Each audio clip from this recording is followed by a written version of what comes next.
Hi friends, పచ్చి పులుసు ఎలా తయారు చేసుకోవాలో చూసేయండి ఫ్రెండ్స్. ముందుగా ఒక బౌల్లో చింతపండు నానబెట్టుకోవాలి. ఇలా రసాన్ని తీసుకొని పెట్టుకోవాలి. ఆనియన్స్ని కట్ చేసి వేసుకోవాలి. రుచికి సరిపడా సాల్ట్ వేసుకోవాలి. వేసుకొని కలుపుకొని పెట్టుకోవాలి ఫ్రెండ్స్. ఇప్పుడు స్టవ్ ఆన్ చేసుకొని కడాయి పెట్టుకోవాలి. 1 స్పూన్ ఆయిల్ వేసుకోవాలి.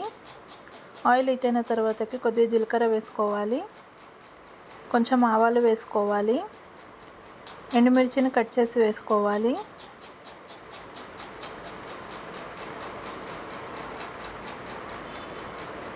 కొద్దిగా కరివేపాకును వేసుకోవాలి. కొంచెం కొత్తిమీరను వేసుకోవాలి. కొద్దిగా పసుపును వేసుకోవాలి. వేసుకొని మంచిగా ఫ్రై చేసుకోవాలి ఫ్రెండ్స్. చూడండి, ఇక్కడ ఇవి ఫ్రై అయిపోయాయి. ఇప్పుడు స్టవ్ ఆఫ్ చేసేసుకొని చారులోకి వేసేసుకోవాలి. వేసుకొని ఒకసారి మొత్తం కలిపేసుకోవాలి ఫ్రెండ్స్. అంతేనండి, పచ్చి పులుసు రెడీ. సర్వింగ్ బౌల్లోకి తీసేసుకుందాం. నమస్తే, like, share and subscribe to my channel friends. Bye bye.